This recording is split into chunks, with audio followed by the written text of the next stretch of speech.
The Spartans were the dominant military force of ancient Greece, a land that the Persians wanted to conquer. It was fought between the Greeks and the Persians. It all started in 480 BC when Darius, the king of Persia, made his conquest into Greece, which stood as the gateway, as you would say, into Europe to expand his empire.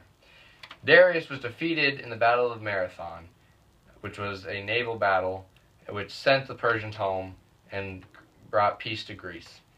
And 10 years later, Darius' son, who shared the same ideals of wanting to expand his empire, made a second attempt at conquering Greece. This led to the Battle of Thermopylae. Spartans were the dominant military force of their time. They were led by King Leonidas at the time of the Battle of Thermopylae. The Battle of Thermopylae started when Xerxes crossed the Hellespont and moved his army down through northern Greece, while the Persian fleet sailed along the coast. Xerxes took out small city after small city as he traveled down into the country on his way to Athens, basically the capital of Greece.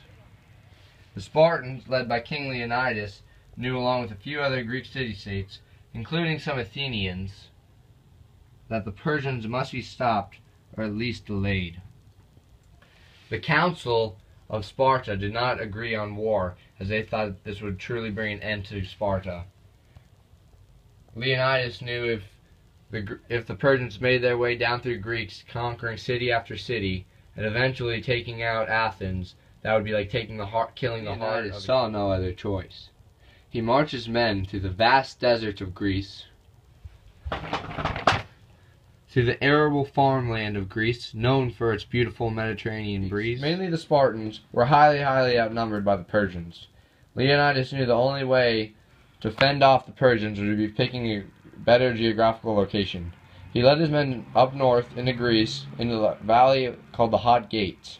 This was a valley that the Persian army must go through, as the mountains surrounding it were too rugged for the men to pass. The first 4 days he didn't send his troops in, as he thought this was a joke and that the Spartans would leave. On the 5th day he lost patience and sent his first attack in. 10,000 amateur fighters attacked the valley of the Hot Gates against the Greeks, mainly the Spartans. The Spartans fought in a phalanx formation, 18 by 64 men, back to back. The Spartans looked like they had a chance of being victorious until a man named Ephialtes, a traitor of Spartan society, went to the Persians and showed them a goat path to lead them behind the Spartans to circle them. Completely surrounded.